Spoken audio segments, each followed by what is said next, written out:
You paint us monsters. But what you truly fear is taking responsibility. It gives us no pleasure, but we take matters into our own hands to cure the society of the plague of indifference. Not today, not tomorrow, but eventually you will understand that we had the courage to do what was right, even at the cost of life.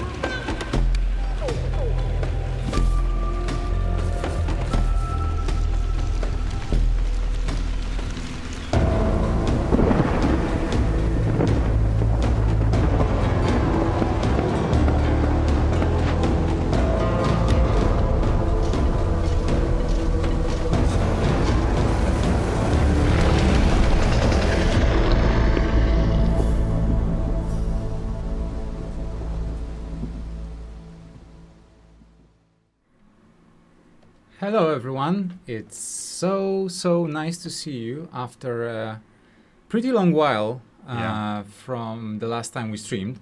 I'm super happy to see you here. My name is Łukasz, I'm Eremite Games Community Manager. I'm here with Aaron, our producer. Hi. It's awesome to see you, and as usual, I expect a lot of technical issues. Like it always happens, I'm sure it will happen now. So if you think that there's something wrong with audio or video, let us know. But for now, nobody's protesting, which probably means we got it right this time. Finally, after so many new. streams. This is new. Okay, so once again, thank you for joining us today. It's super awesome to see you. I see a lot of nice comments in the chat. I especially love this one from Volan. A story for the devs. It was my partner's birthday last week and I was happy to celebrate however she wanted. What did she pick? She wanted to watch me start playing Against the Storm. And here I am, a week later, completely hooked. Thanks, Eremite. Amazing. Thank you for sharing the story. Thank this you. is so awesome to hear.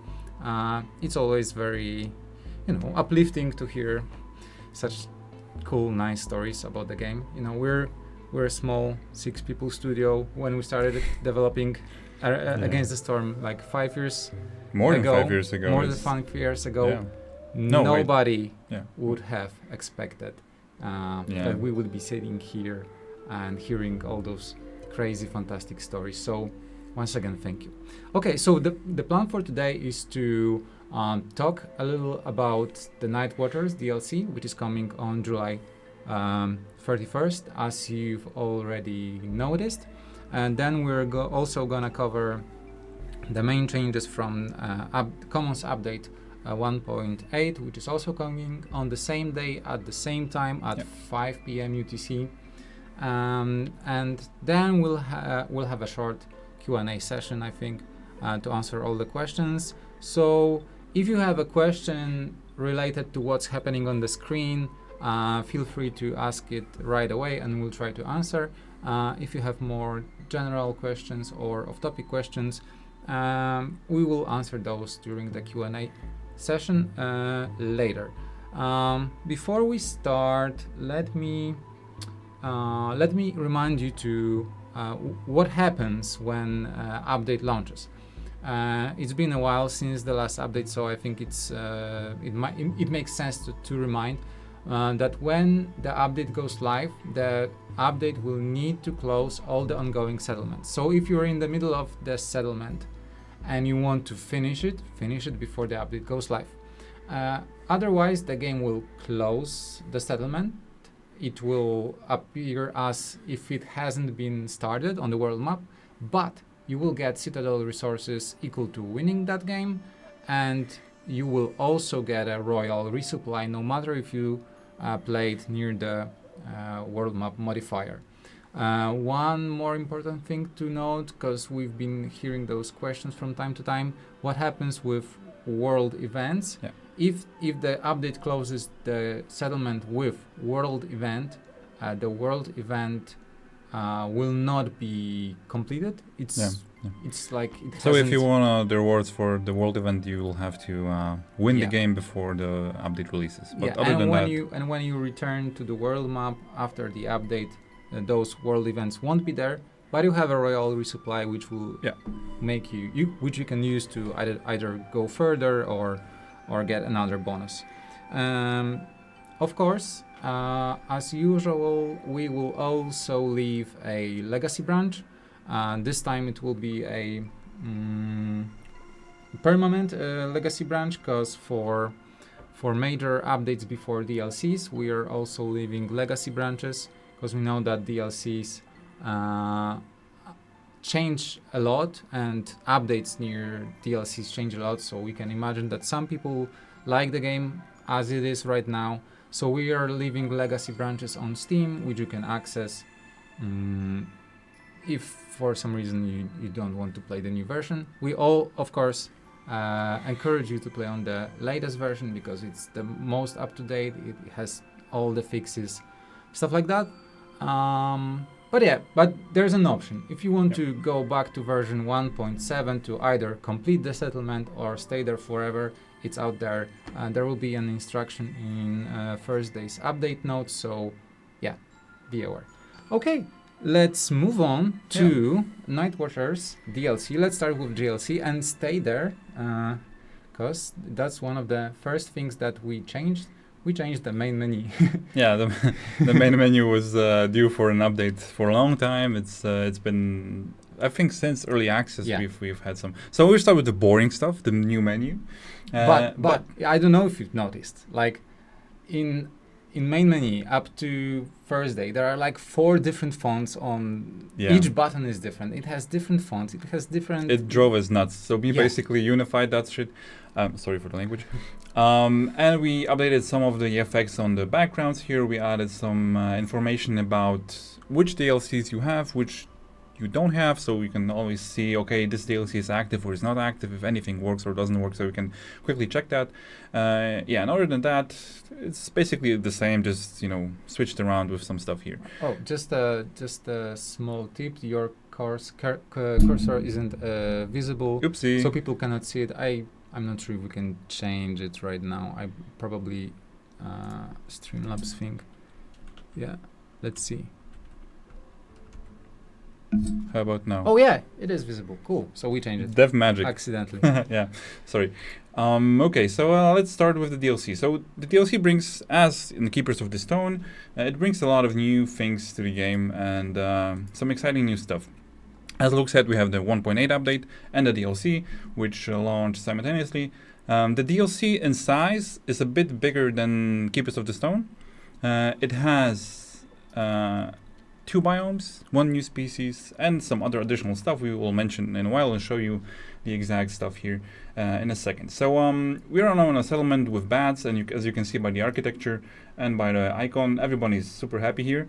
But so let's start with the bats. Let's just quickly find the bat here. So the bats are, a very ruthless and a species very focused on productivity. They are, but I'm not going to divulge into the lore, but they are basically a new species that has come from the depths beneath. They were driven out by the sealed ones. Now they're joining your efforts at this smoldering city and rebuilding civilization in the world of Against the Storm. Their special abilities are very unique to some extent. They have a normal specialization for proficiency, like any other species. Their proficiency specialization is metallurgy. So in buildings with metal, in mines, for example, they're very effective and they gain a bonus to do the double production chance, basically. They don't have a comfort specialization, which is the thing that sets them apart from other species the most. Instead, they have a dedication passive. You can see it here. Passive ability is dedication, which is this small icon here. You can't see because there's our avatars there, our pro. Oh, thank you. Dedication. So basically, they are a very ruthless species. They don't have favorites. They don't like to be favorites, which we'll go into in a while. But they gain resolve for basically any other species which leaves or dies, because they don't like the weak, so to speak. So every 2 members of other species that leave or die, they gain +1 resolve. And if a bat leaves or dies, this one stack of dedication gets removed.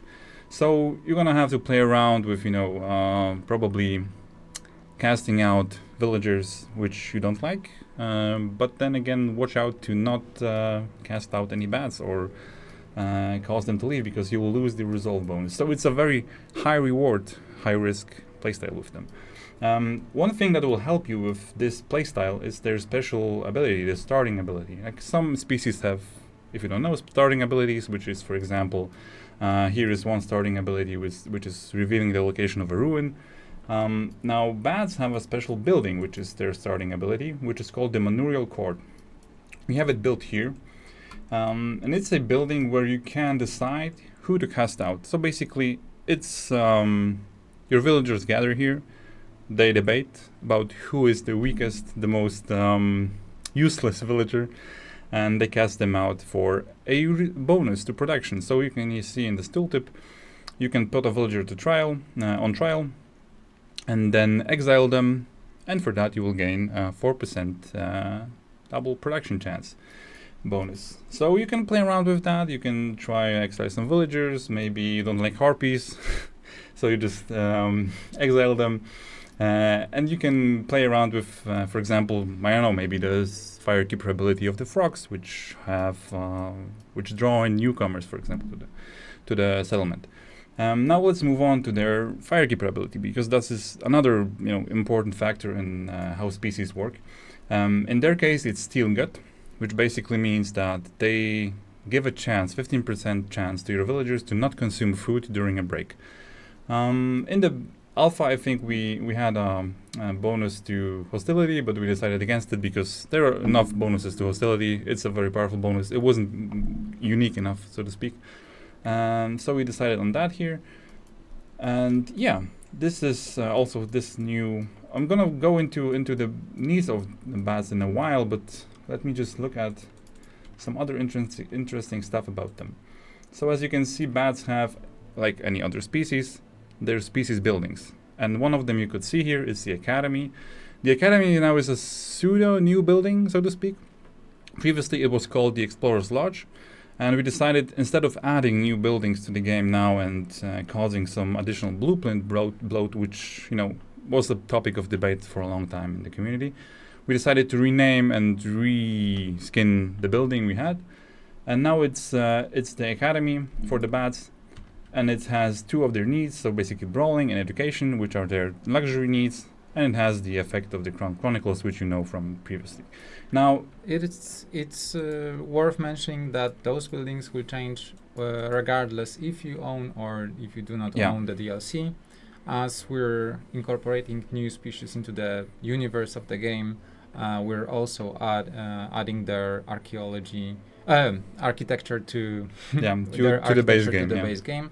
So I think 5 of the existing buildings will have their visuals change. As Aaron mentioned, one of those is Explorer's Lodge, which is also now called Academy. And there are I think there are 4 more. So when you update the game on Thursday, you will be able to see that. Yeah, if you don't own the DLC, the buildings will still look like bad buildings, because in a lot of even the frog buildings were crossing over between the DLC and the base game. One caveat here is that we are taking those buildings and locking them behind the species. So if you don't have bats, you won't roll Grill or the academy, which is a plus to a sense, to an extent, because it reduces the blueprint bloat for you. But at the same time, you might still want these buildings, but it's the same case as in frogs. You can still get them from traders, wildcards, and so on. And if you don't own the DLC, because we are taking older buildings which were available to people who didn't have the DLC previously in 1.7, they will be still available in 1.7 without the bats. They will still roll there. So it's going to be, we don't want to take anything away from you in 1.7 or in 1.8 without the DLC. But if you own the DLC, if you play with bats, you will get them as a bat building. The same goes for Grill, which is an existing building, and we just change it to bats. And of course the bat house, which has some unique upgrades. It's not like with frogs where we had a lot of upgrades because that was their species mechanic. It's now, as with any other species, one unique upgrade of the 4 available. So it's the repair station. For every accepted newcomer group into the settlement, you gain 1 copper bar for every settler or villager living in a building with this upgrade.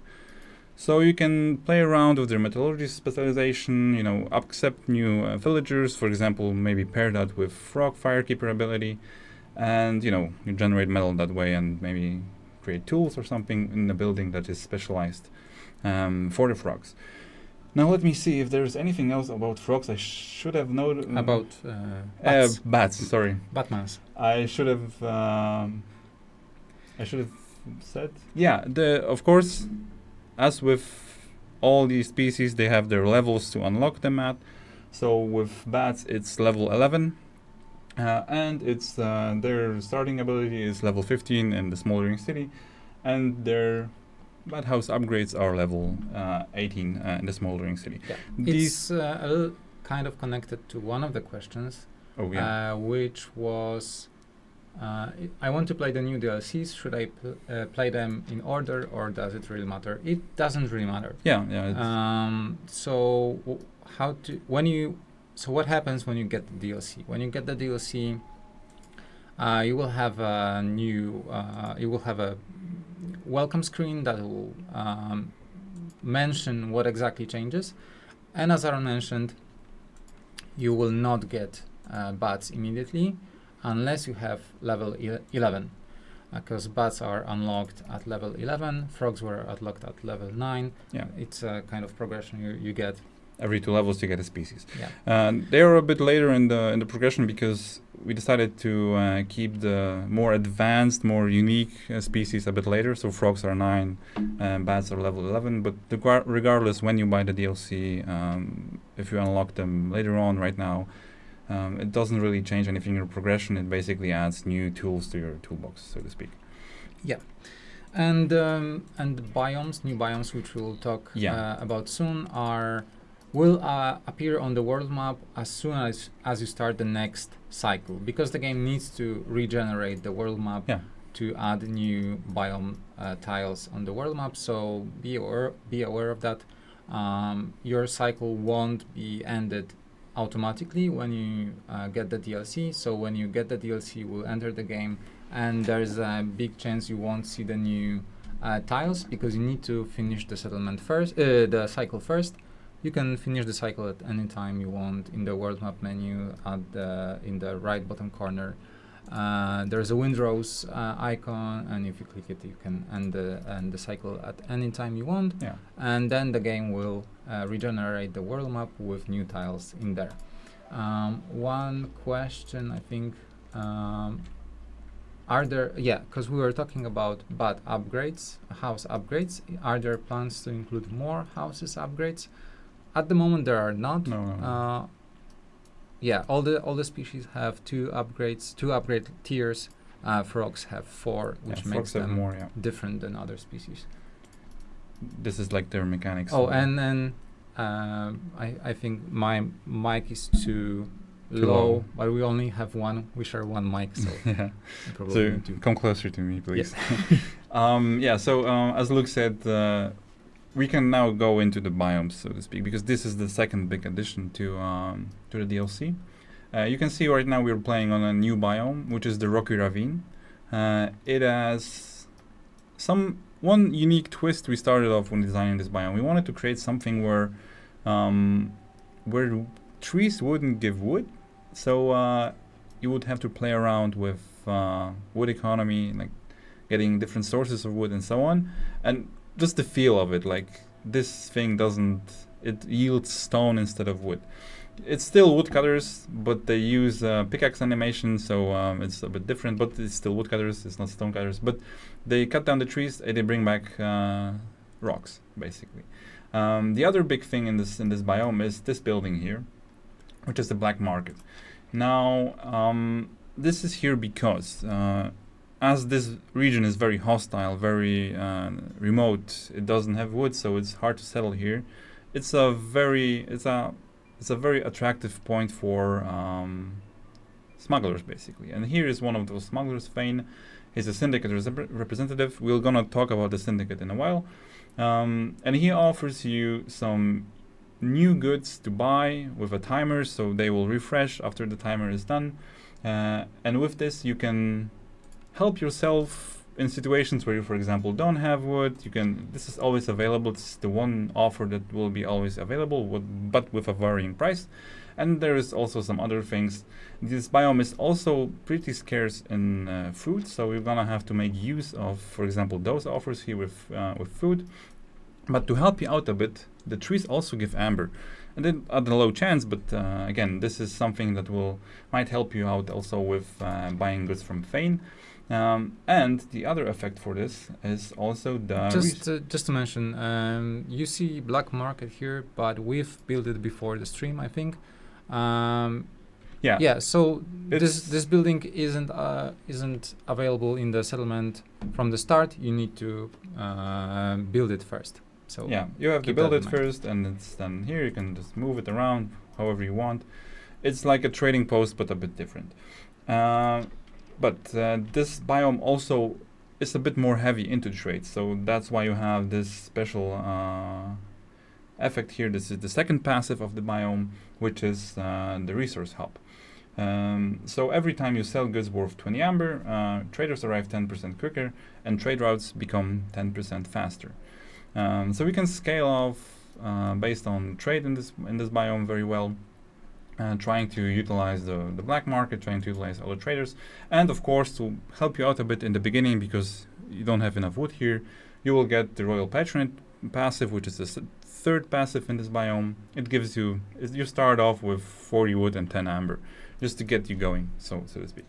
And that is it. The main thing about the black market, because when we designed the black market, we wanted to do something special that doesn't feel like trading one for one. So we did buying on credit as an option, and I think it's pretty fun. Sometimes it's a bit more expensive than buying normally, but you can basically take out some credit on some goods and then deal with the consequences of the black amber syndicate being angry at you. So for example, you can see with wood that doesn't make any sense right now to buy it on credit because it's the same price. But for example, here is a higher price. You get some tooltips here on the UI that tell you if those offers are good or bad, just to help you out with the evaluation of them. And let's say I want to buy grain, I don't have amber, and 8 sounds good, buy on credit. And now it pops up as a payment in your UI. Here is the building, the UI you know very well from prestige games and from other effects in the game which add payments. So here is this payment you owe to the black market, and the consequences usually. So the black market syndicate always collects the debts one way or another. If you won't pay, 2 villagers will be kidnapped, and this will scale off based on the value, I think, later on. So it might be more than 2 villagers, and you can buy a lot of things on credit and then deal with the consequences of that, which adds a somewhat interesting dynamic to this biome. That is the main idea around this biome. So no wood, stone, a lot of stone, and dealing with those shady people here in this black market, and dealing with your not so well thought out decisions, probably. This is the first biome. So in Keepers of the Stone we added a second biome as well, so I think we can move on to the second biome. Absolutely. Or if there are any questions about we'll answer them later on. So let me just switch profiles.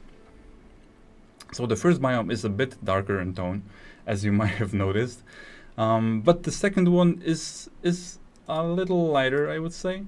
It's the bamboo flats. So let's go into the bamboo flats and see what it's all about. It's still loading a bit. Okay, let's go.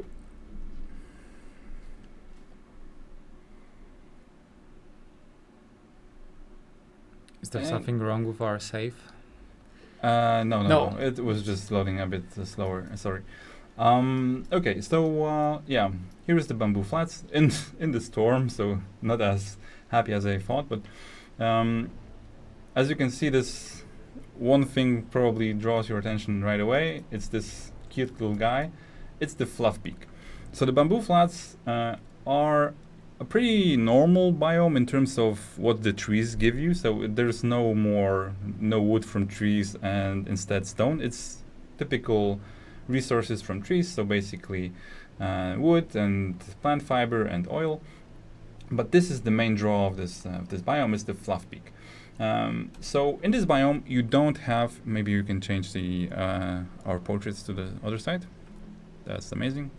So in this biome, you don't have naturally occurring fertile soil. So you will have to deal with it one way or another. And to deal with it, you get the help of the giant fluffbeak. It's a giant semi-conscious beast, which is you have to take care of. So we have to deal with its hunger, thirst, or warmth. So basically feed it with raw food, give it something to drink like rainwater, and have some fuel available to keep it warm. And if it's happy enough, it will produce fertilizer, which you can then collect here, which is promptly named clean. You can guess why that's so called so. And you can then build fertile fields using this resource. So when I put it down, I can, as you can see, build fields anywhere I want without needing fertile soil. I've built a small farm here, or rather a big farm already, and they're building something here. So we can see they're building fertile soil first, and then on top of that, boom, farm field appears. If you want to use this as just fertile soil, for example, to place a greenhouse, you just destroy it and this stays forever. So this is the main dynamic of this biome. You feed this little guy, you take care of him, and you can build farm fields wherever you want. Our main goal here was to, first of all, play around with the mechanic of farming, because it sounded interesting to like break the mold here, because farming is a very distinctive activity in Against the Storm, and now we wanted to change it up a bit. At the same time, we were very curious to see what the settlements would look like if you could build basically fields to your heart's content in square shapes and basically build a whole village around that. Plus, in this biome, it's one of the main resource, so to speak, resource sources. So basically, farming maybe builds in this biome. We hope will be more focused on farming, more focused on taking more than one farm for your settlement, and we'll see how that goes. One thing to note, is go on. One thing to note is that this is not a mechanic that is forced on you. We don't force caring for the fluff peak, because we don't want you to feel stressed out that it's gonna leave or something. If it's unhappy, it won't produce fertilizer. It won't have some additional effects, which we will describe in a while. You can just not use it. It won't be even mad at you. You won't notice. It's a big doofus who's just happy to be here, basically. But at the same time, if you use this mechanic, it will help you out a lot in this biome. But going back to the topic of additional effects, because that was I think we answered one question, and the other question was: is there an effect that nerfs camp gathering in bamboo flats?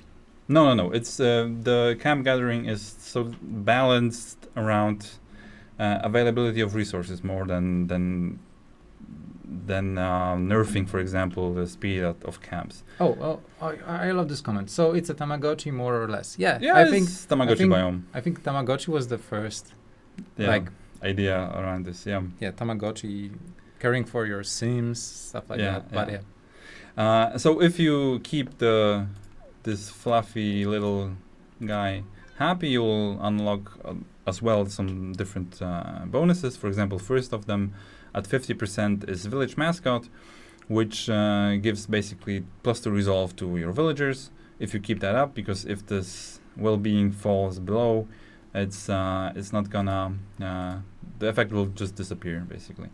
And as you can see here, one charge of giving water or food adds 25% to the meter here. So, and then this well-being percentage is taken out of the calculation of those three. But if those three metrics drop down to 0, nothing happens. He's still happy to be here. It's all fine. The second bonus is the fertilizer. So at this, I don't remember the exact percentage. I think 60 something is the fertilizer generation. So here it's happening at some sort of pace. When you have 3 fertilizer, you have to clean it because it won't generate more above the limit of 3. So we have to clean it, and then it's back to 0. And the last one is the breadwinner bonus, which is that villagers have a 10% higher chance of producing double yields. So it's a production boosting little guy here, but also it enables you to build to your heart's content, basically, the farm fields. Other than that, I think that's it for this biome. There's still something. Oh, there's one more passive bonus to this biome. If you could move us to the other corner, thank you. It's the farmer's pride.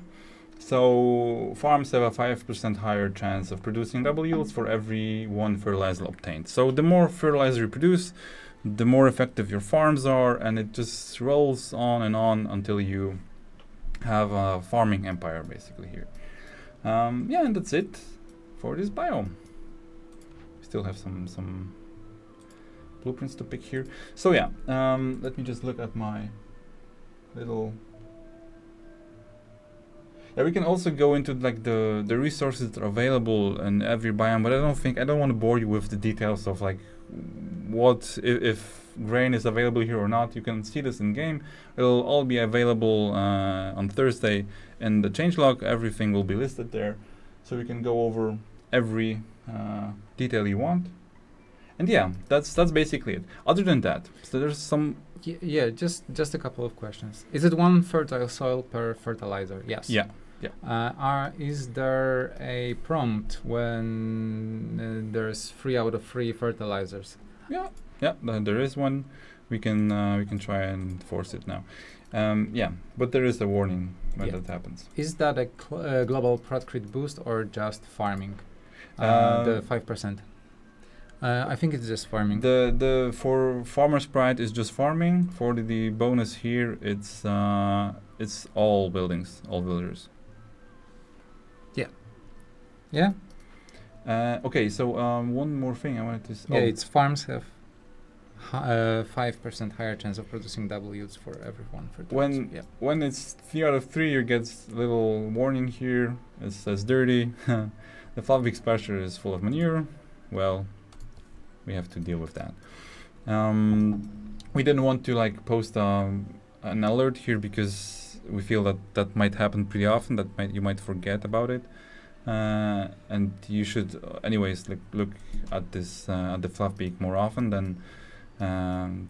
So that might be a bit distracting. For now, this icon we think is enough, but we'll see in the future if there's feedback about that. Yeah. The other thing here is, as you can see, here's mine and bats having proficiency here as well with metallurgy. So these are the 2 biomes and the species coming in the DLC, but there's also some additional content as well.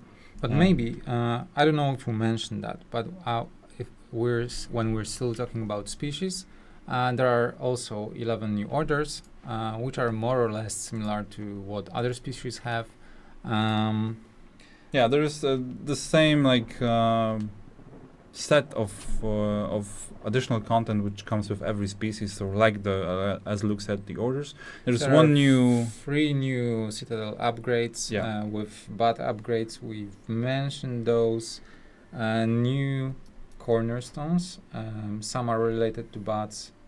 No, only 2 of those. Yeah, there are some new cornerstones. Maybe we can get some of them. Or maybe we'll find at least one. Let's see. There was a question if you can move the enclosure of the fluff peak. You can for free. So if it's in the way, you can just move it around. And the other question: do you need to build it yourself? No, fluff peak is already there. It sits in the starting glade. You can move it around, but it's already there. It's not a buildable building. We have 1 new cornerstone here available in this. There are 3 new cornerstones for the DLC, which are DLC specific, so to speak. So if you buy the DLC, you get also these cornerstones. One of them is steel focus, for example.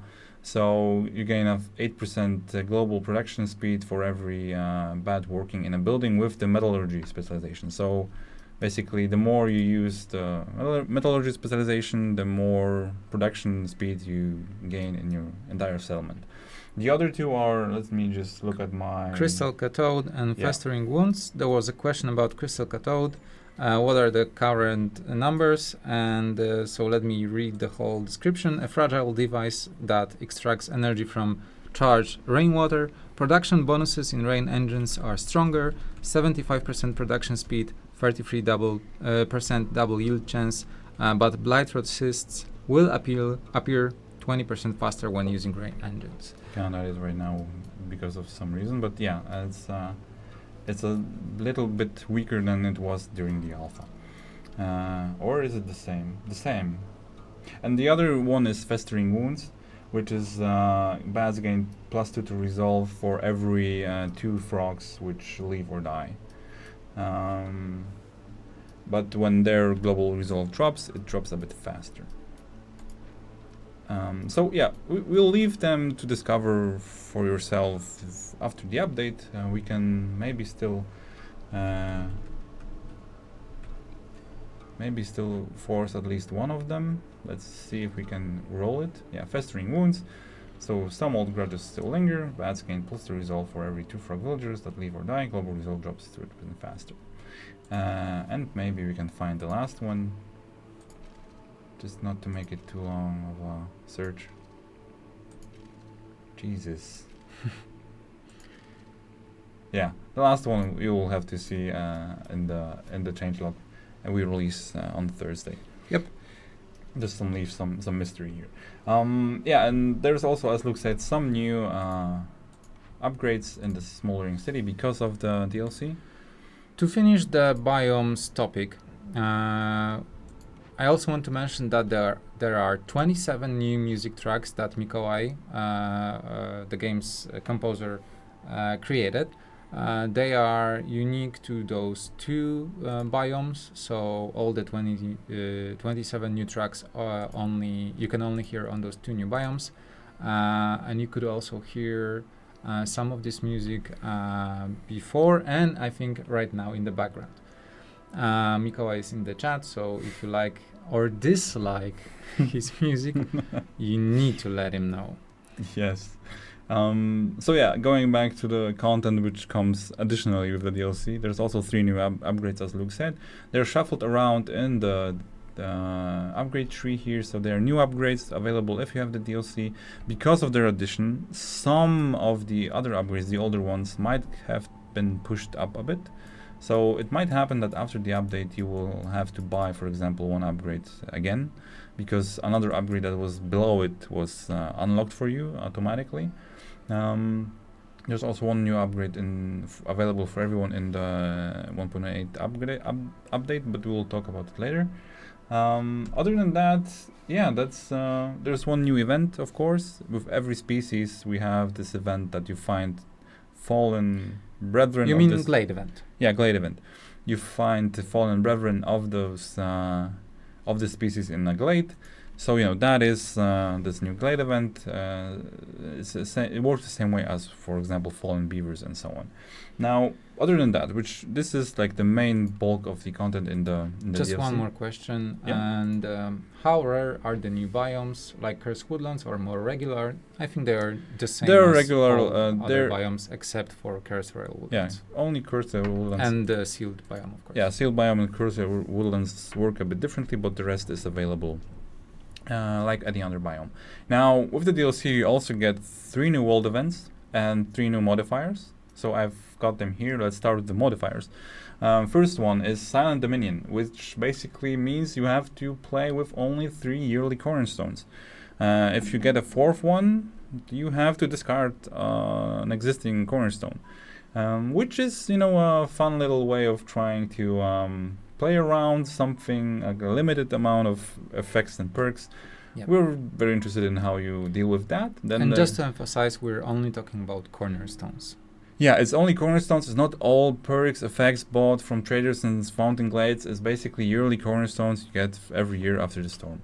Then there's Riverlands, which is you basically play on a very small map with, I think, only 1 dangerous, maybe 2 dangerous glades, or 1 forbidden, 1 dangerous glade, some small glades. So it's gonna be a very tough small game. That's why it has a bit more rewards here. And then there is Drylands, which is basically a modifier which will limit the amount, or completely remove all the rainwater geysers from your game. So you'll have to deal without geyser pumps. You will have to play around only using rainwater collectors for your rainwater needs, so to speak. We can look at the Silent Dominion, but maybe after I show you because that one has some new interesting UI. Maybe you can show the small maps later on. There's a question about Riverlands. Is Riverlands going to disable on-pop effects? On-pop effects? On-pop. On population? On You mean like popping glades? Opening glades? It has some additional, like it doesn't spawn some orders which require you, for example, to... As in when popping glades, So, some orders will not appear in this. Some cornerstones as well, which are very heavily into like based around opening glades. Not all, because sometimes maybe they might be of use here. But for example, an order which requires opening 5 or 6 glades will not appear in this biome and in this with this modifier, because that wouldn't make any sense. It's just not possible to do here. I'm sure we probably will forget about 1 or 2 effects, and maybe we'll just need to quickly hotfix them. But we'll see about this once it's live. I think for now we tested it, and those effects don't appear there. Now we have 3 new world events: Tree Grazer, Catastrophic Experiment, and Black Amber Syndicate. Maybe starting with the Black Amber Syndicate, because you've already met those guys in the new biome, Rocky Ravine, but they appear again on the world map. And here you have one of their representative. And this, I won't get into the lore. It's something I leave up to you to read and discover, and but for their decisions and rewards, because with those new world events we tried to do something different. We tried to introduce some more unique rewards, for example. So the first option is basically to cut a deal with them, so you become cursed for 2 games and you gain access to a syndicate trader. So the curse here is paying 40 ambers before year 6 starts, or your villages will be kidnapped, so you have to play at least 2 games successfully with that curse, with that effect. You don't have to pay the payment. You might just survive the consequence of it. But if you take this curse, you will automatically get a new active ability, which allows you to call a syndicate trader at will. So now, what are active abilities? This is a new system coming with the DLC. It's not like a giant system, but it's a very, I think, unique way of new rewards for you for world events. So you will gain a new tab in your warehouse. We will show that in a while, I think, after we accept that option. And then there you will find effects you can activate at will. These effects only have uses. They don't expire after 2 games or so. They expire after a few uses. So this effect will allow you to go into the main warehouse. When you, for example, need a trader right now, you can't call it because you have high impatience and so on, and you just want to have access to a syndicate trader, you can go there, click it, and the syndicate trader will arrive shortly, and you can, 5 times trade with him in your settlement. So this is, a new way of activating effects, a new type of reward, so to speak.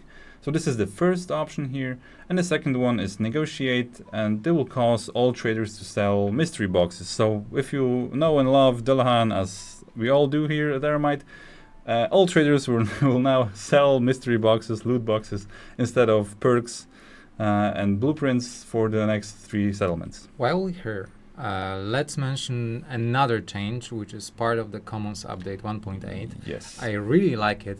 Right now, when you hover over the option or the dialogue option in the world event, you can see that there has been a pretty nice change to the tooltip. It's now divided into condition and reward. It has a nice color tag, so hopefully it makes it more readable and clear what the conditions are and what the rewards are, basically. It's basically there was a lot of feedback about the conditions for world events and the tooltips being too long or too convoluted. So we just split them up into 2. So every time you have condition and reward. These are 2 basic concepts for every world event. for every world event decision. And then, we added those tags to make it a bit easier to know exactly what you're getting. So yeah, we hope that with this it will become a lot clearer.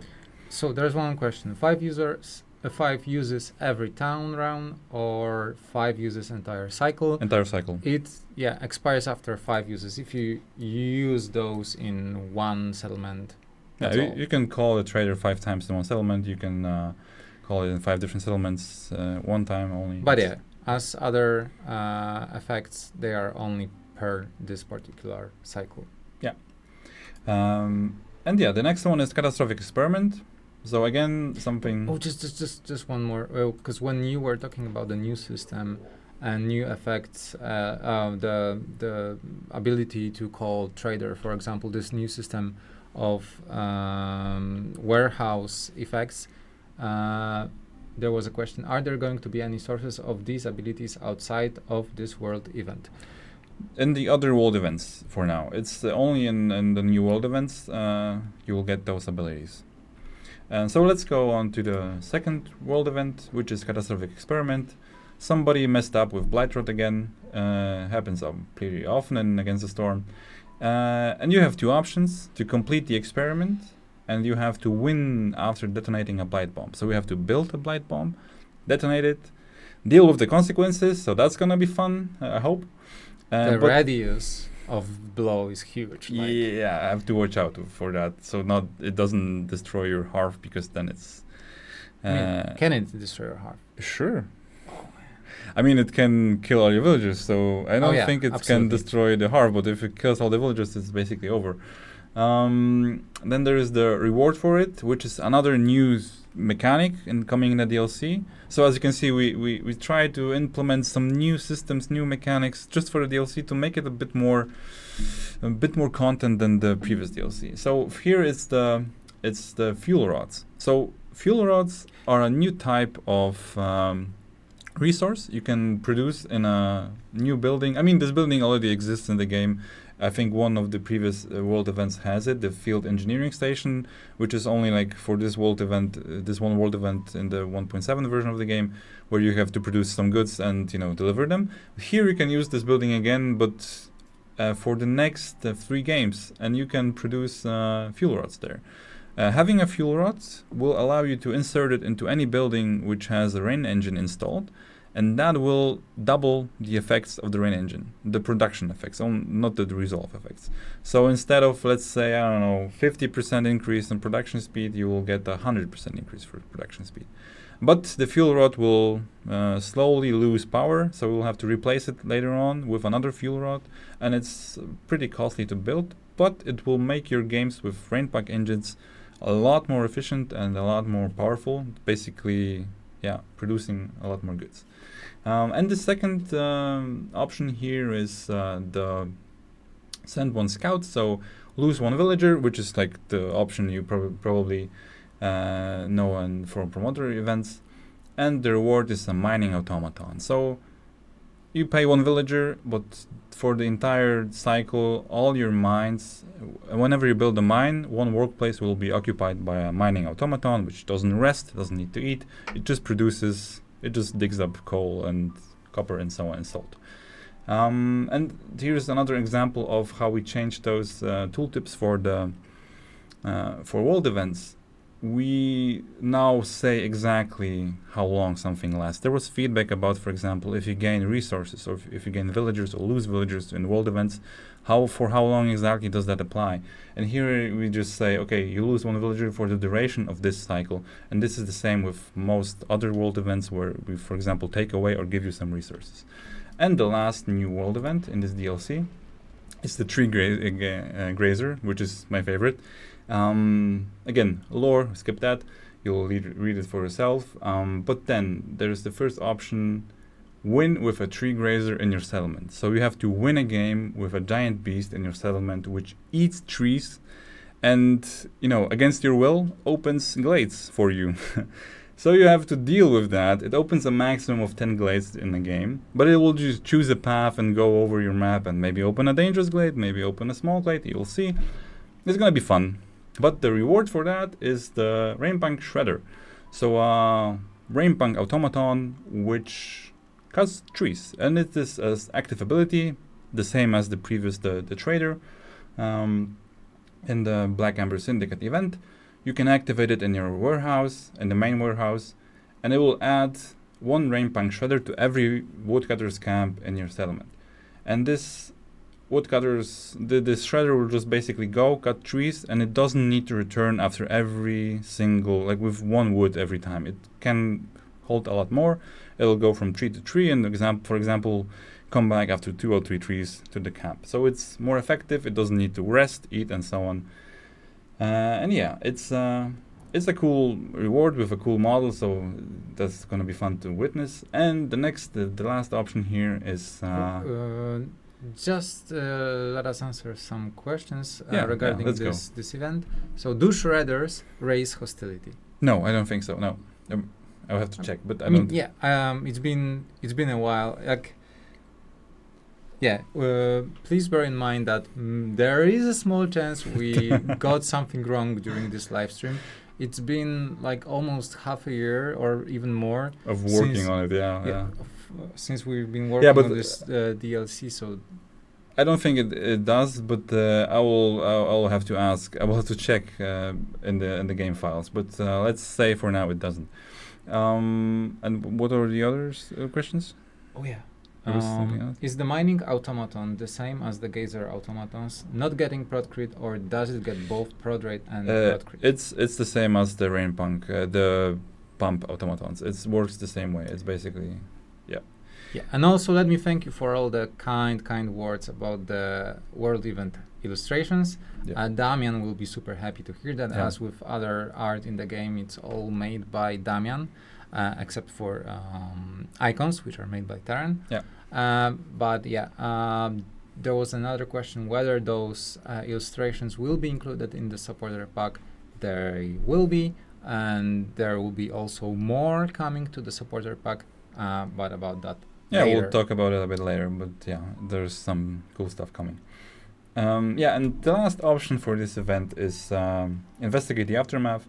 So you just have to win a game where some glades were already open, and if you do, you unlock Woodcutter's Camp upgrades. So also a new system coming in the DLC. So timed upgrades for your Woodcutter's Camps. So for the next 3 games, successful games in your cycle, you can upgrade Woodcutter's Camps, which might be pretty interesting. I'm not sure if I want to show you everything. Just leave something for the imagination. But we can start with. Tree grazer, yeah. Okay, let's start with the tree grazer, and let's show. I'm gonna play on settler.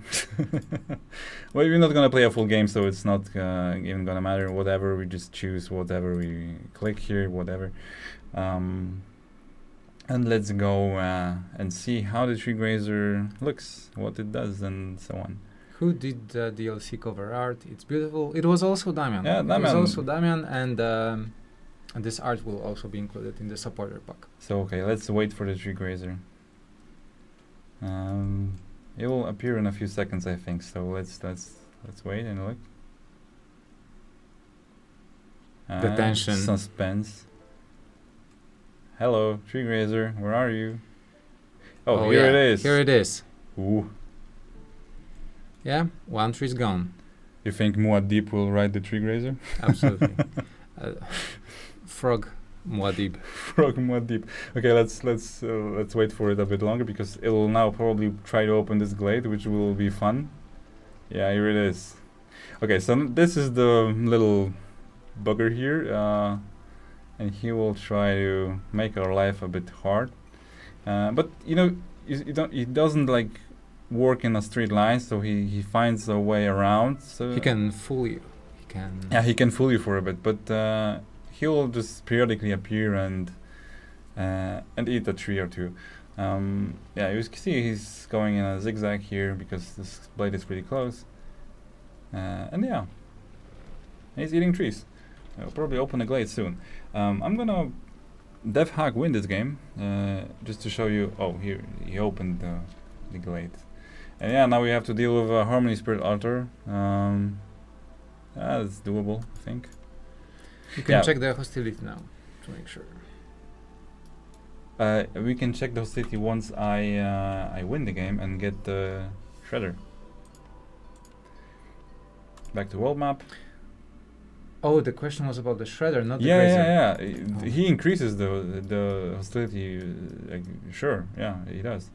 But if the rainpunk shredder, so let's look at this little guy here, which we gained, and that will probably also be a good way to show you how the new active ability system works in the game.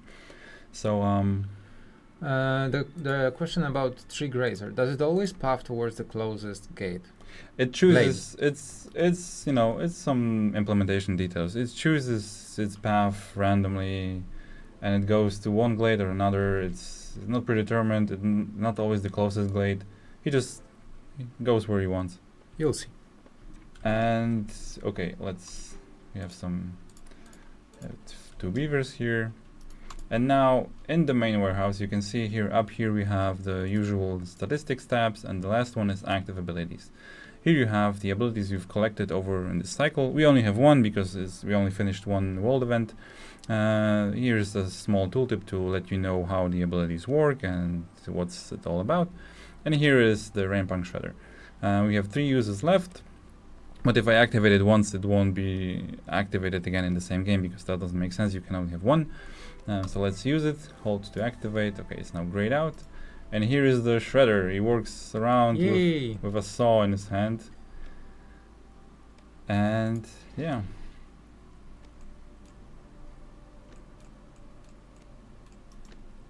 And he helps us collect wood. Yeah.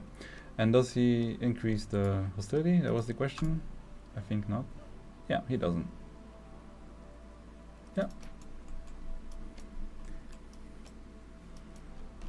Yeah, I love this guy. He's awesome. I think in one of the first iterations, the saw was inside his chest. Yeah, the first idea was for it to have it like in his chest and pop it open, and the saw just gets out. But I couldn't for the life of me just figure out how I would fit this saw inside. So I just basically decided to put it on his hand and animate. And he's holding the wood in one hand because he's so powerful. Yeah, and it's better that way. I think it's more unique, a more unique design. So yeah, this is this. The other world events. Do you want to show all of them or just? No, I don't think so. I don't think we need to. I think we can show you the small map modifier and the Dominion just for a quick second, or maybe just this one here. Just so you can see how it works in game and how the new portrait there looks like, because it's also one of Damian's creations. Yeah, I'm gonna use the dev hacks again because why not? So you have cornerstones here. Let's pick anyone. Let's pick this one, and let's pick this one. And now this is the 4th choice, which would happen like after a while of playing. And for example, I would want this cornerstone. And now here comes Kontai, which is the ancient watcher of this place, and he doesn't like that I want more cornerstone. So I have to pick something I will discard. Let's say I pick this one, destroy, and now I get the new cornerstone. Yeah, and this is the gist of this modifier, and it's gonna be pretty interesting to see how the builds work out here and how the game shapes up in this weird little land where ancient watcher just limits your abilities. Yeah, the rest one I think we can skip. You will see for yourself how this works. And yeah, what's next? We can go over to the 1.8 update. Just a couple more things. There are new deeds also coming. Yes, new deeds and new achievements as well. Some of those are tied to platform achievements. As always, you can check it by... they have a green icon on the right. Those are the platform achievements. There are new platform achievements. So we are unfortunately breaking all your 100% ratio. But we did a questionnaire before the previous DLC whether you'd like to get new achievements with DLCs or not, and the majority of players said, yeah, absolutely, give us more achievements, no matter if it requires us to do 100% once again. I think everyone opted for more achievements. So yeah, we're also doing that with Nightwatchers DLC, but this time there's nothing comparable to feeling lucky or feeling extremely lucky. This time it's not. So don't worry about that. They are basically tied to the new biomes, to the new species, exiling villagers, for example, winning with a happy fluff peak, and so on. So yeah, and a lot of them get some new decorations. I think there is a total of 6 new decorations. 6 new decorations, yeah. Which are tied to new achievements, to new deeds. Maybe you noticed or not, but we also changed the building tab on bottom HUD. Yeah, so it's wider. So it's yeah. all the decorations should fit on the screen. Yeah, this is one of the changes. So more buildings fit on the screen. What else is there? I think aside from the decorations. Yeah, I think that's all the most important ones. There are new dialogue topics with Mount Lowry, new ghost encounters in Cursed Royal Woodlands. Yes. There's one caveat to the new achievements, which we have to get out of the way right now. The new achievements won't be available on Game Pass, PC Game Pass, because of some background technical reasons. But once the DLC gets on console, it will be all available everywhere. And if you, for example, unlock the deeds, which unlock you the achievement right now, you won't get a new achievement on PC Game Pass, but once the achievements go live on PC Game Pass, it will automatically be unlocked there. So we don't have to do the achievement again and again. Yeah. The game remembers what you did. It's all available in the Citadel, but only on the platform, in the background, in the on a profile on PC Game Pass.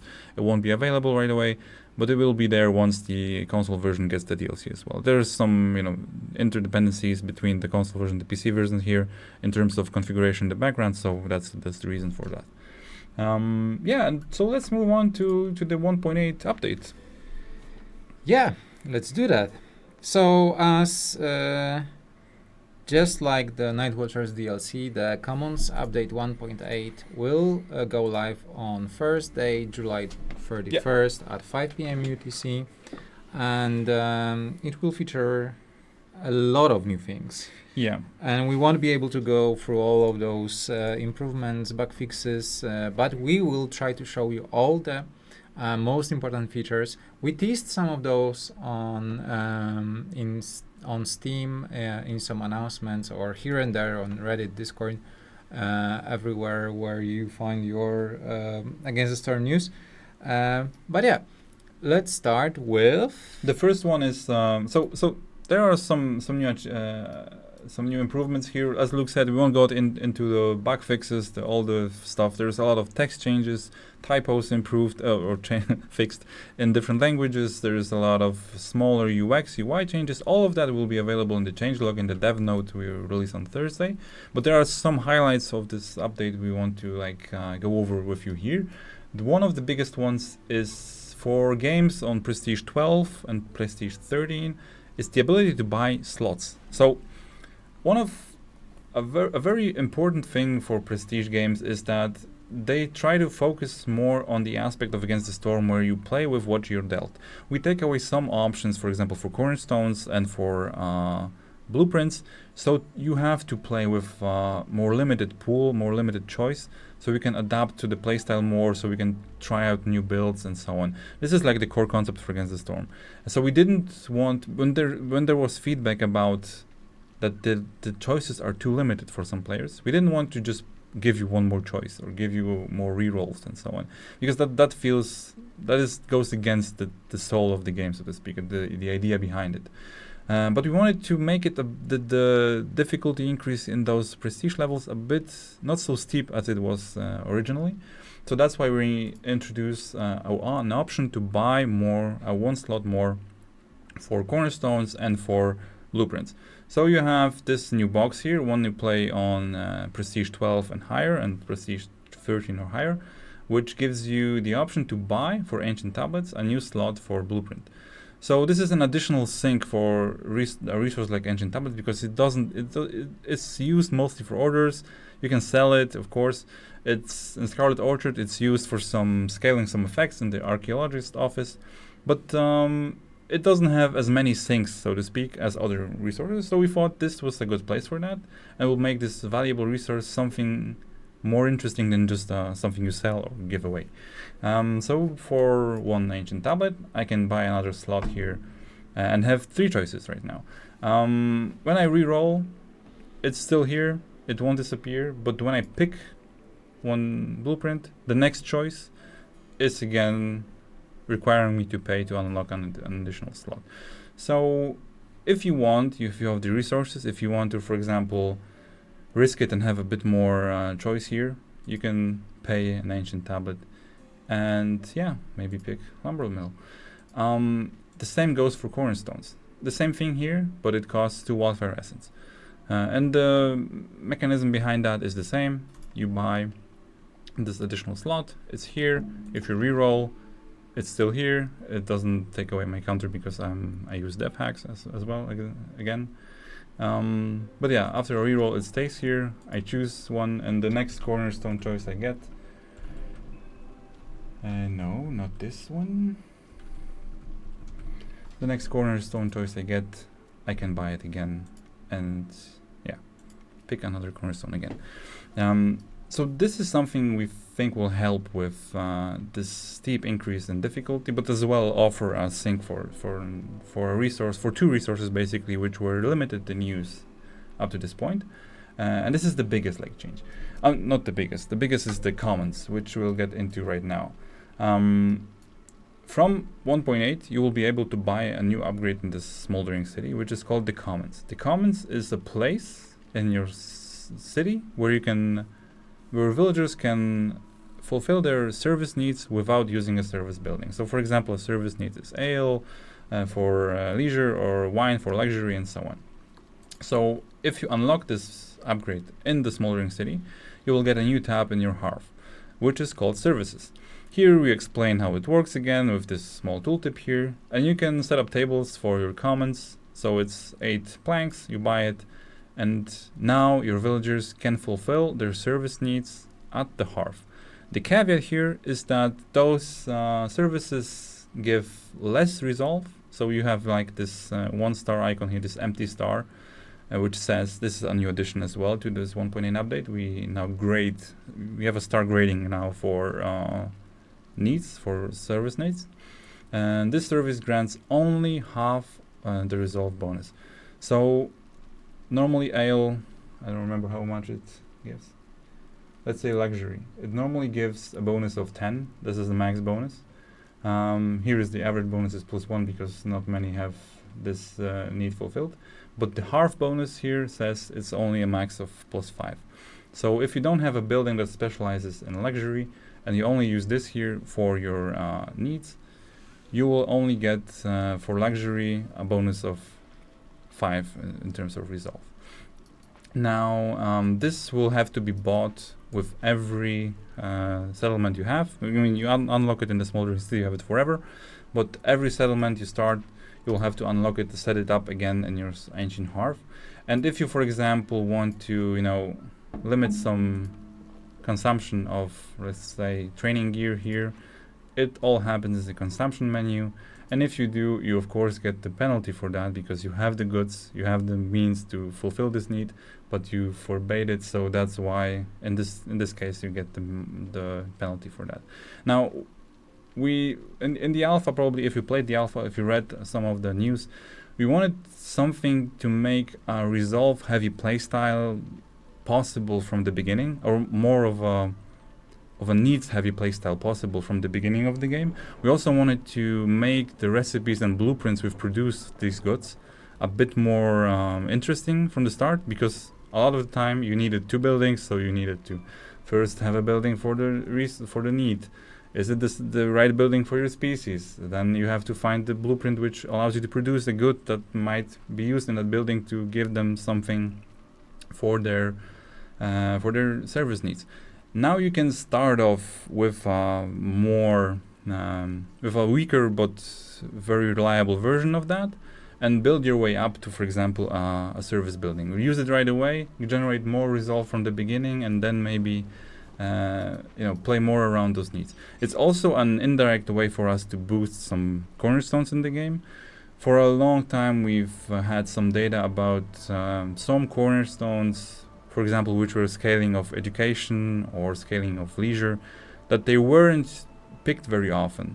And instead of buffing them and making them OP or something, looking about for a middle ground there, we thought about, that this system might make those more attractive. Maybe when you can use education from the start, then those perks which use education as a baseline will be more powerful, more attractive to you. We're gonna see how it goes, but we hope that is the case.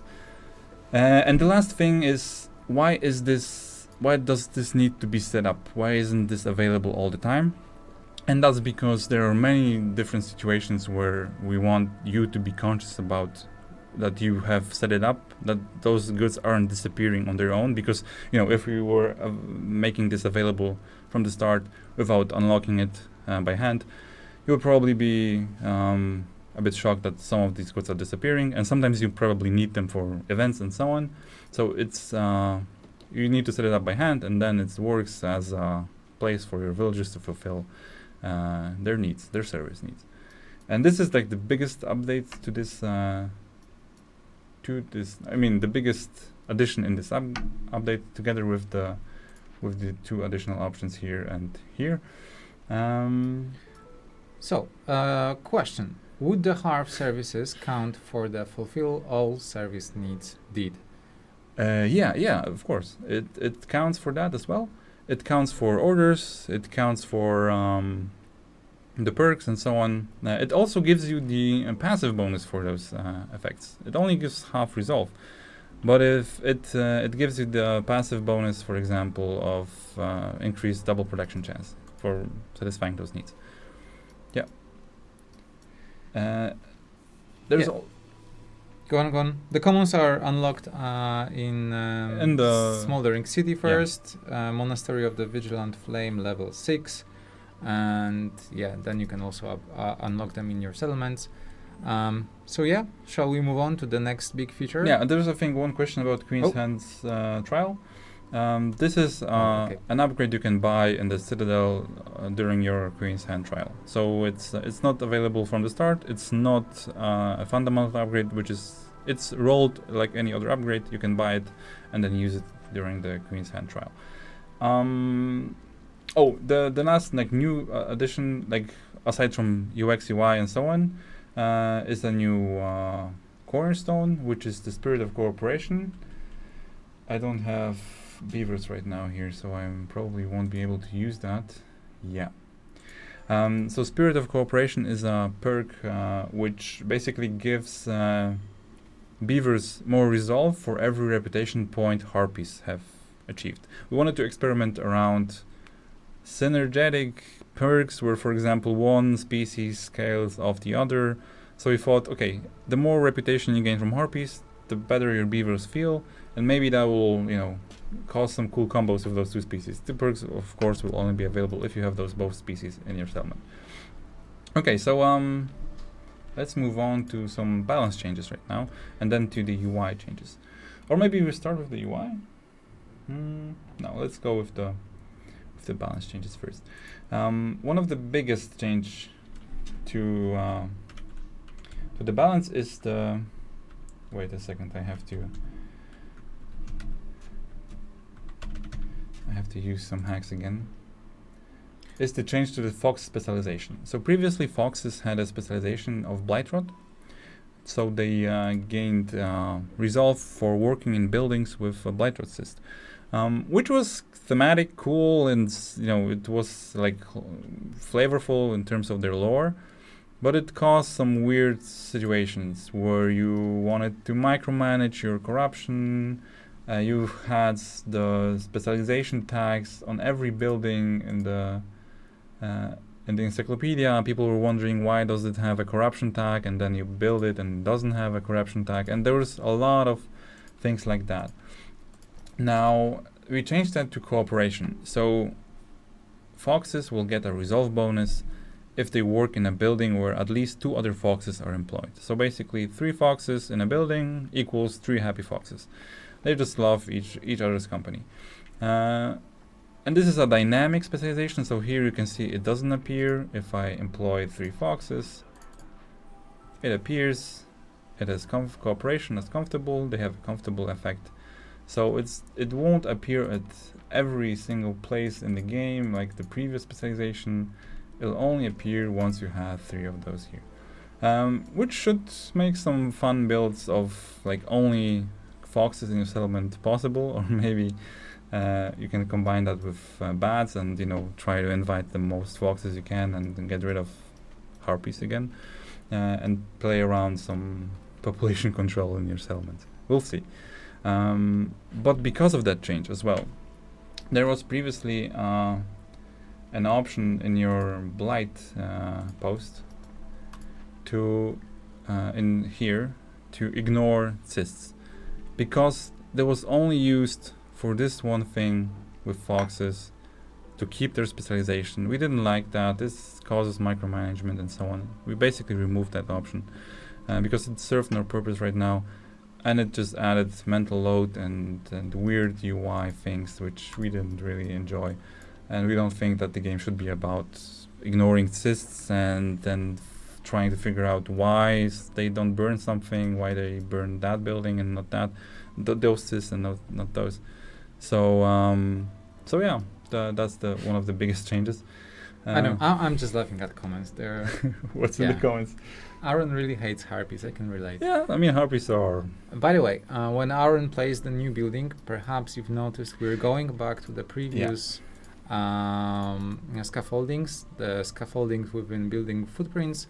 So when we changed that in the previous update, when we introduced a lot of new buildings with irregular building footprints, we had to change how the scaffoldings appear. They appeared around the building, which was new.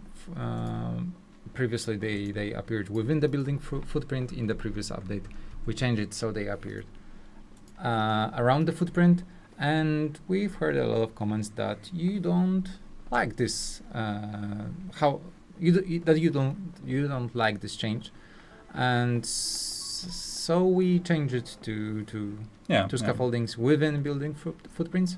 We now hear that you prefer the previous one, but I think this one is more readable, because now you can better see. It's easier to understand what's going on when you place scaffoldings.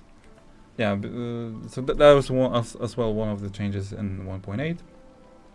But going back to the balance changes, there's also some other things here.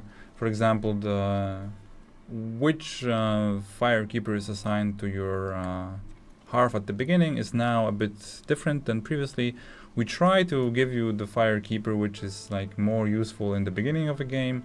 It's not a complicated system that will see every possible solution to your problems. We don't want to automate your decisions here. We just want to give you if you can choose from those two, we just want to give you one of the more useful ones at the beginning. You might think that this is the game chose not the best firekeeper for you, but that's fine. You just can change it. But if you don't want to think about it, it will just give you something that might have a higher chance of being useful in the beginning. Other than that, I think there's because of those changes to resolve and the comments being available from the beginning, we also capped the max reputation generated from resolve at 0.75 per minute. So it should slow down a bit, but be more consistent. We'll see about that.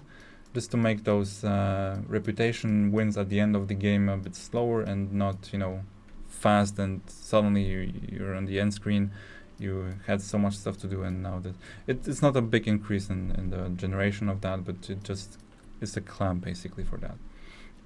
And one of the biggest changes I think, which will be in 1.8, is the decline. The decline amber. So right now if you decline a cornerstone, you can get 10 amber.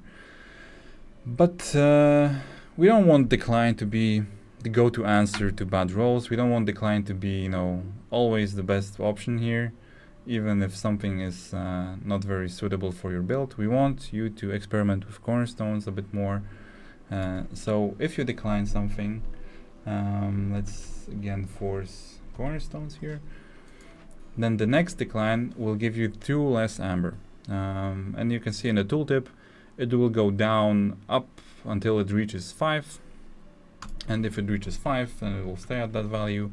So every decline now will introduce sort of a decision. So do you want to decline it right now because you need the 10 amber?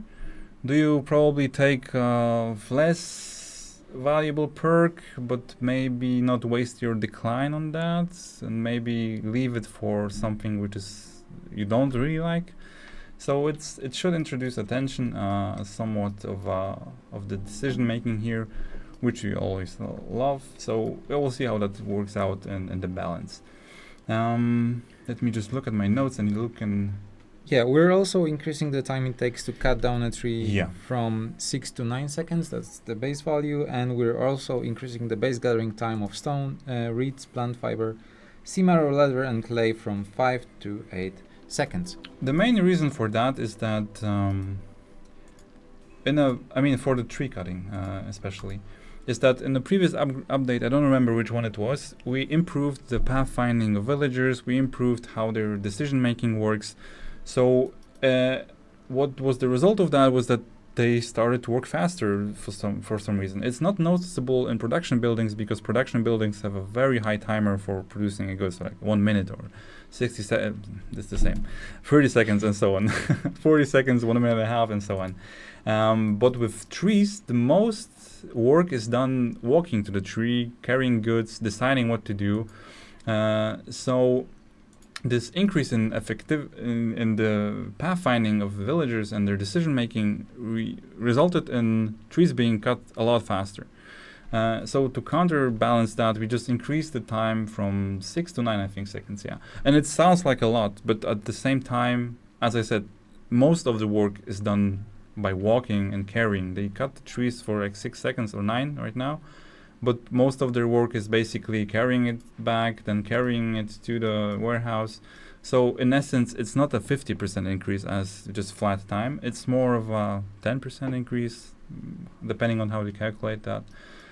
So just to counteract that improvement we did to pathfinding previously, because that influences balance and so on. The same thing goes for stone cutting and as Luke said, the sea marrow camps and so on. I mean, stonecutters collect both. Yep. What else? We increased the time limit by 30 seconds for 2 timed orders, distant journey, and need for timber. Yeah, because we increased the time to cut trees, so we had to adjust those orders to timed orders to allow you a bit more leeway in terms of how long you get to those glades. And yeah, there's a lot of smaller balance changes here. One of maybe 3 more which are worth noting is that service goods are a bit more expensive when you buy them from traders. So ale is a bit more expensive and wine and so on because of the commons being introduced. So we don't want you to resolve rush at the end of the game and buy everything there is. We slightly increased the price here by I think 10% or 15%. The travel time of all trade routes is a bit longer by around 10%. And the other thing is that we also changed the pool of goods sold in trade routes. Bought in trade routes by different biomes. Because we noticed that in 1.7, a lot of the biomes, especially the new ones, had a very similar pool of resources to the old biomes, so the resource distribution was off, so to speak. So we now leveled it out a bit. We made it so that most resources are desired by most biomes, so it's a more even distribution, so to speak. So yeah, so let's move on to UX UI. Yeah, those are always the coolest ones, and I think maybe we can start with internal storages. Yes. So the biggest UX UI change is, of course, the new tooltips for world events, but we talked about that. But the storage is the second biggest change. So we can see right now here a lot of cool changes. Yeah, a lot. I'm most excited for the world events, you know. But for the internal storage, so previously you had a button here to force delivery of all. It was one big progress bar for all the goods. Now we split it up into individual goods. So now it's not one storage with 10, I don't know, units of storage which can be held here and then it needs to be transported. It's now that individual goods are collected up to a point, and if that bar reaches the top, the woodcutters will transport only the wood to the warehouse. This is because there were few issues with that the old system. There were some goods that were just basically stuck here. So you, for example, produced resin and it was stuck in the building, or for example, there was one good and one worker was stuck transporting it all the time because he was taking it from here to the main warehouse. In the meantime, a new unit of it appeared and he was again taking it from here to the main warehouse, and so on and so on. So we introduced a system where we think it would be better now, but at the same time there's also a hard cap timer here. So if this resin won't be transported for the next 120 seconds, they will take it after that time and transport it here. There's also, you don't need to worry about like not having the force delivery button here. You can still click on it and it will force delivery. Here's a tooltip for that. So left mouse button is to force delivery.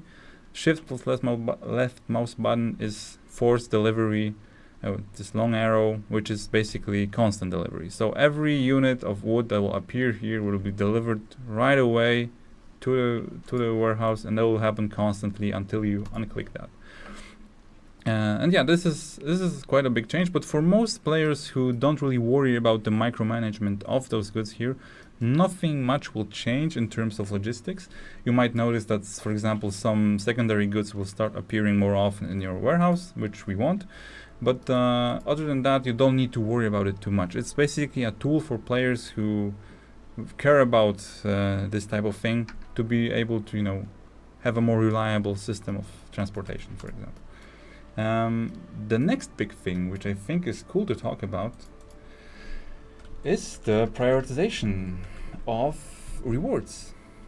So this was I think pretty often requested by players. This is the option to prioritize which goods are carried first from a completed Clade event. So let's look at this here. So we have 3 rewards. We have planks, we have clay, we have flour. And let's say I want flour to be the first to transport because I have an order, I have whatever. I can now, as you can see in this tooltip, shift click to increase the priority and we'll move to the left, or control shift click and it will move to the right.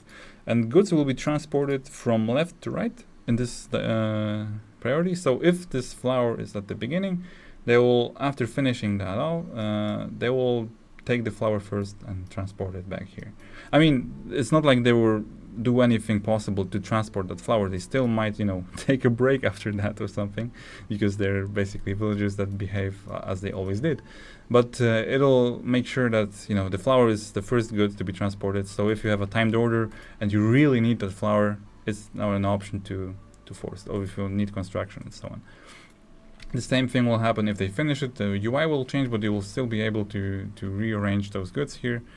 Let's see. Okay, here the flour is first. I can change it still to planks. That will take the planks. You see they're going to rest. As I said, villagers will be villagers. But yeah, let's make flour a more important good, and they'll take it now and transport it. The same thing goes for ponds. So right now we can build a fishing hut. Look, and in the meantime maybe take some questions, and I will set this up here. Yeah, I think we covered it with our faces. So maybe you can. Sorry about that. Maybe you can show it once again. So here is the tooltip, and I can, with shift click, I can move it to the left. What's on the left will be transported first.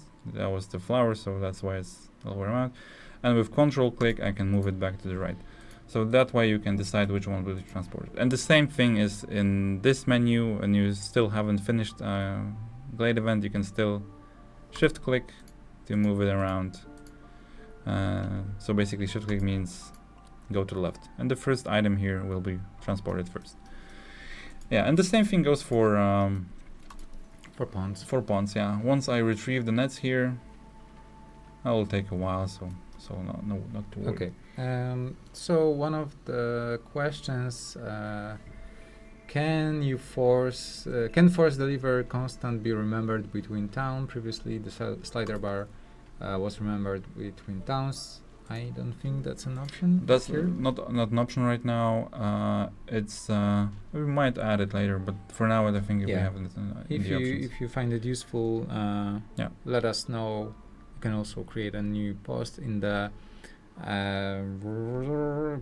feature request board that we have.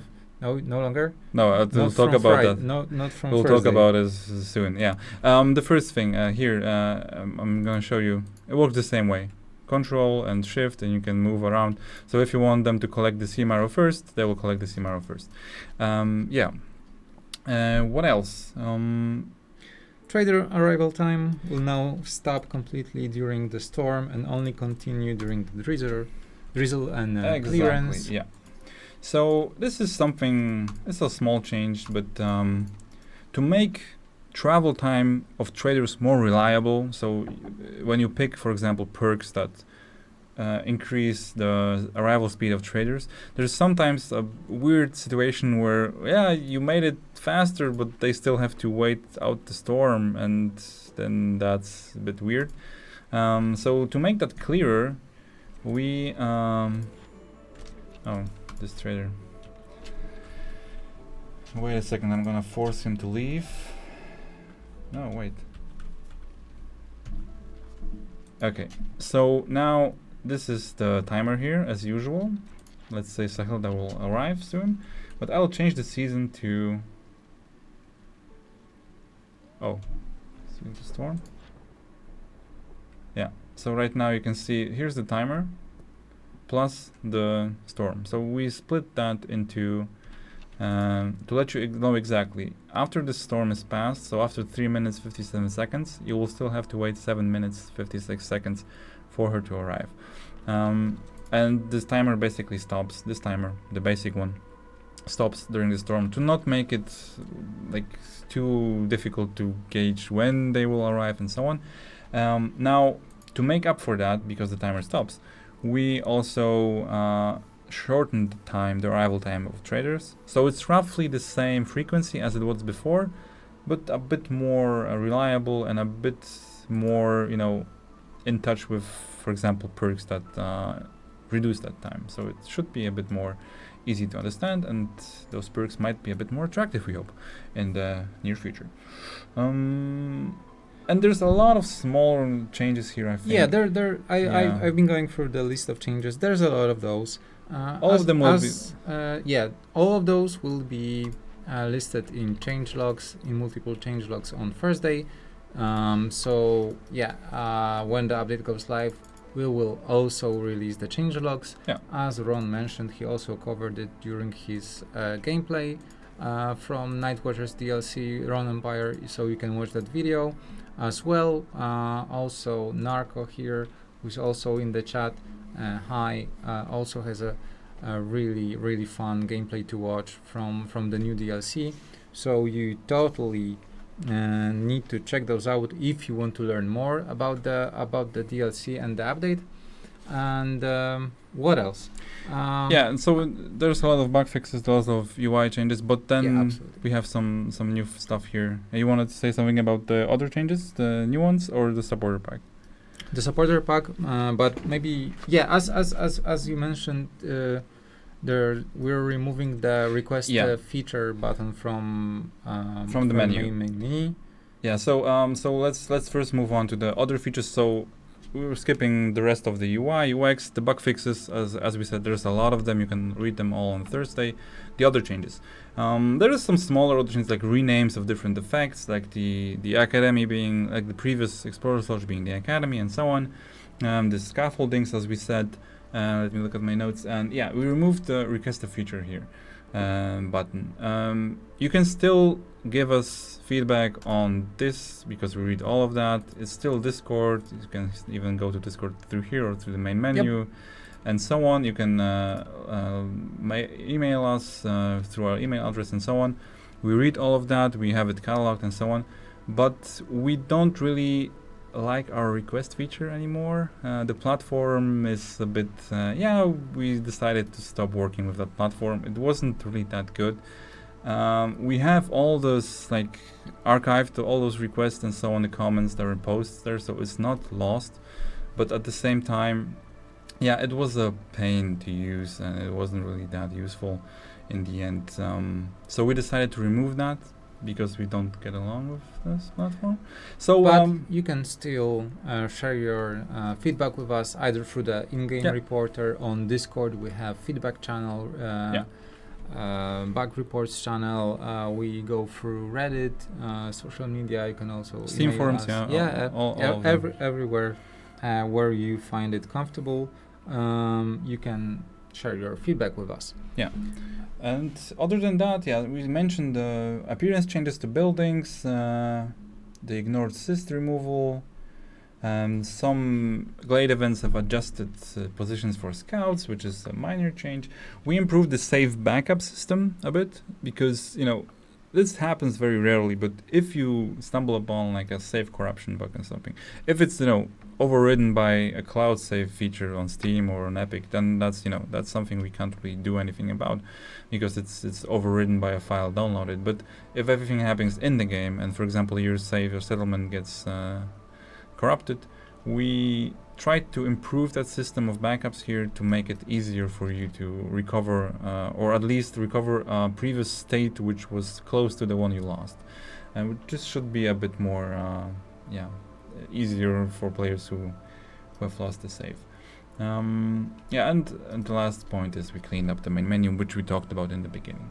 So we can move on to something very exciting, to the supporter pack upgrade. As we mentioned, we're also updating the supporter pack, which is going to receive all the new world event illustrations. It's going to get the all the new music tracks. We have exciting news for all the Steam players. We've heard a lot from you that you'd like to get the OST, the soundtrack as a music app type on Steam, and I think we should be able to release the soundtrack as a music app type, which you can listen in the Steam's native music player. We're still testing it, but I think I'm already able to tell that this is going to happen. And we also have we're also adding all the new portraits, all the other stuff for the supporter pack.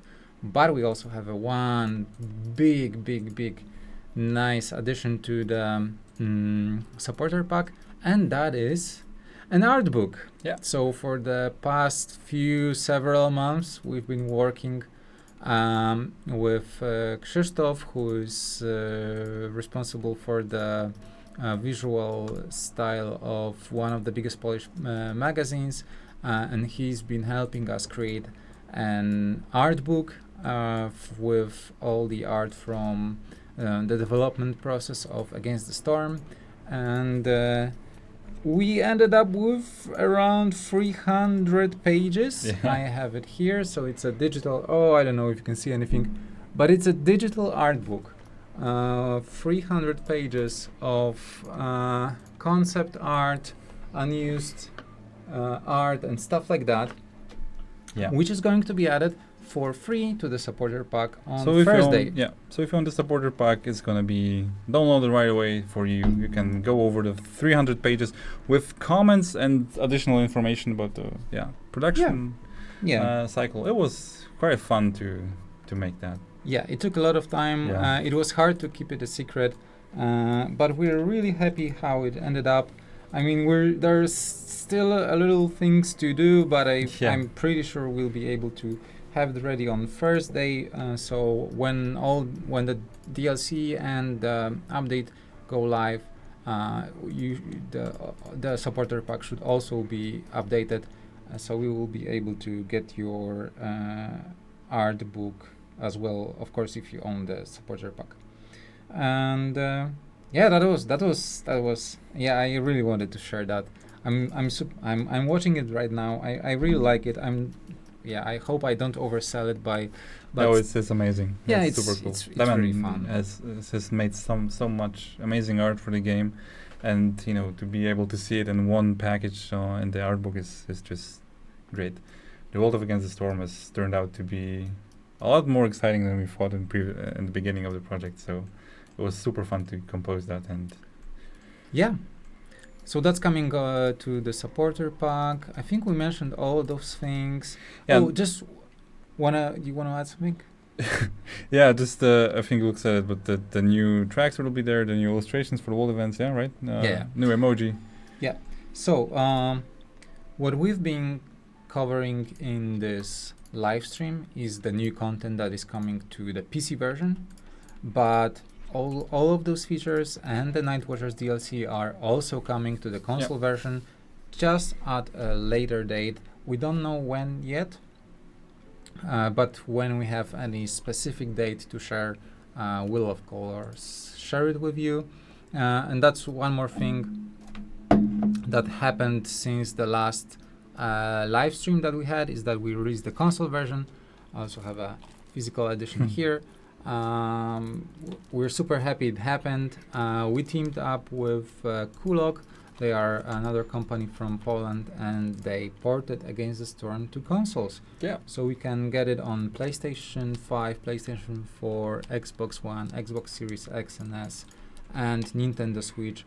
And from what we're aware, Nintendo Switch 2 also, it's also compatible on Nintendo Switch 2, but it's not Nintendo Switch 2 native version. It's the Nintendo Switch 1 played on Switch 2, which I believe is just emulated version from Nintendo Switch 1. So the update 1.8 update and the Nightwatchers DLC are coming to the console versions just at a later date. Kulok is already working on this content. It just takes more time, and there's also the time for platform certification, so it's usually taking longer. So there's and I think that's the right time to move on to the Q&A section of our live stream. One thing we didn't say is that you can see that bats can fly. Oh yeah, unlike harpies. They do. They fly. So let's go through all those questions that we received since the beginning of the live stream, and if you have any new ones, let us know. So the most recent question: how many people are working on the game at the moment? So Aramite Games, that's us. There's 6 of us. So that's me. I'm doing community management, marketing, some accounting. A lot of stuff. And Aaron is a producer and also 3D artist and HR. We wear a lot of hats because we're a small team. There's Michał, who's programmer and designer, Natalia, who is also designer and 3D artist, Damian, who is responsible for all the art. Most of the things you see on screen was made by Damian. And there's Mikołaj, who's composer. I think I mentioned all. It would be super not cool if I didn't mention anyone from our 6-person team, but I think that we're all. And we also work with Terran, who's making icons for the game. There's Hooded Horse. They help us with publishing the game. But that's all. Like and the console version. I think and the console version is made by Kulok. It's not made by us in house because we're a very small team. Yeah. And have limited experience with consoles. Oh man, there are a lot of questions. Yeah. Okay, so what are your takes on ending to the game? Do you think it would be cool if we have some kind of revelation about Queen's agenda or the ancient motivations, some kind of cutscene after beating P20 seal? Do I have news for you? There is a cutscene. There's a secret cutscene when you beat the Queen's Hand mode. Yeah. I mean, other than that, there's no real plans for additional like endings or changes to that. We think that with Queen's Hand mode we hinted some stuff. We did what we wanted with cutscenes, with revelations and so on. For now, we don't have plans to add more. Questions from Ron Empire's viewers and YouTube comments. The main menu now says Complete Edition. Will this be the last DLC or major update? What are plans for future content update, new biome, event, species? So at the moment there are like no specific plans for more DLCs. We still need to release this one. But again, with Nightwatchers DLC, we are kind of completing the species roster we imagined from the moment when we first introduced both frogs and foxes and bats in the community vote. I think it was 2023. Yeah. I think that was we let community vote for the species they would like to see in the game. Foxes won, but we kind of needed to make justice to both frogs and bats, and we always kept them in mind. So we wanted to add those as well. At the moment, there are like no specific plans for more DLCs. So yeah, maybe it is the last one, or I don't know. Maybe our minds will change or not. But the complete edition thing in the main menu originates from something else. It comes from the fact that we have those main menu skins. So like for example, when you purchased the Keepers of the Stone DLC, you got the Keepers of the Stone logo in the main menu. Right now we changed it so that there are two portraits, frogs and bats, which tell you, okay, you own this DLC, you don't own this DLC, it's active or not active. And we imagine that when you get the Nightwatchers DLC, but you don't own the Keepers of the Stone DLC, you will get the new Nightwatchers main menu. But what if you own two of those? Like, what if you own both Keepers of the Stone and Nightwatchers? And we also thought that, well, it's nice to see the Nightwatchers Rocky Ravine biome in main menu, but it's not core biome in Against the Storm. Royal Woodlands was always the one that we loved the most, the one most people associate with Against the Storm. So we wanted to bring back Royal Woodlands to the main menu. And so if you own both DLCs, when you buy the complete bundle on Steam or Epic or GOG or Microsoft Store, you will see the complete edition skin with Royal Woodlands, because it's the one biome we want you to see for most of the time. It's the OG. Yeah. You can of course change it to Rocky Ravine, Bamboo Flats, Coastal Grove, Ashen Thicket. Have you mentioned that with the DLC you also get new skins for the menu, like the Bamboo Flats and Rocky Ravine? Yeah, that was a long explanation. But yeah, Royal Woodlands feels like home, like exactly. Narco mentioned. So complete edition just means you own all. Yeah, but it can change later if you add more DLCs. That's exactly right. What else? What are plans for the future? Yeah, that was that. Any notable mechanics you brainstormed, prototyped, and ultimately decided to scrap? How far in development were they? There were some. I don't know if I can spill the tea on one of them, but for example, the black market was one of the old mechanics from a demo, which when we had two-way. We had trade routes, which were basically like a constant delivery of goods if you can pay the upkeep. We tried that for the DLC, but it didn't really work. That's why we decided against it in the beginning for trade routes. But now we were reminded of that when we prototyped that. There is one prototype we did for the DLC previously, a few months back, which was we wanted to have a biome with bridges, with more water and building bridges. But it was really fun. It sounds cool in concept. It was really like exciting to think about, because this is a game about water, about rain and so on. So maybe that would work as a mechanic. But Against the Storm was never really that physically, that physical of a game where water levels will rise or fall and so on. And at the same time, we just wanted to try out like having a map that was divided into like smaller islands, and you had to build bridges, for example. But that conflicts with a lot of basic mechanics of the game. That's not something we found fun, and that's not something we could implement into the game and make it exciting. It was basically, it sounded cool on paper, as a lot of things do, but in practice it was just meh. Okay, the next question, is the soundtrack coming to Spotify as well? Yeah. Yes, it is. It will be released at the same time as the DLC, for free on Spotify. If you'd like to get a MP3 version or FLAC or WAV, they will be added to the supporter pack. There was a question why some bots are red and the other ones are blue, and as someone already guessed it, red ones are male and the blue hood ones are female. Another question.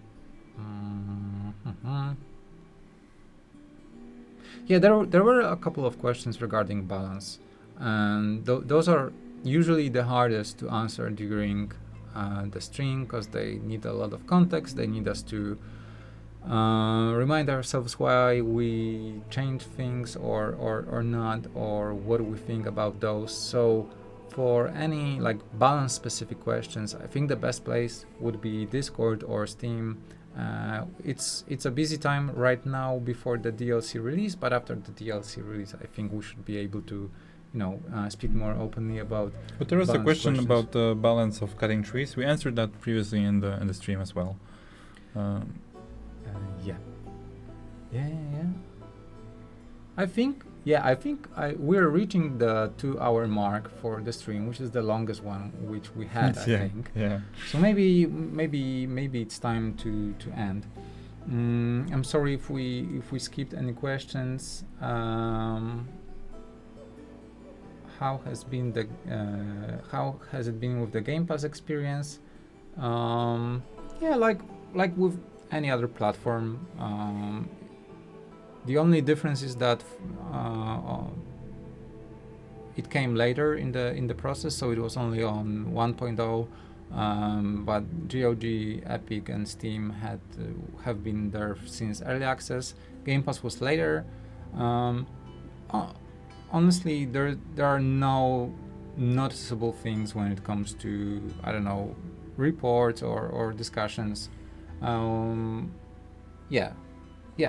Okay, so let me just remind you what I mentioned at the very beginning, is that when the update goes live on July 21st at 5 p.m. UTC, all the settlements will need to be closed. Because we're adding a lot of new features, we're changing a lot of stuff, and to avoid any potential issues, we need to close the ongoing settlements, but you will get the royal resupply and citadel resources equal to winning that game. Remember that the settlement is not counted as won.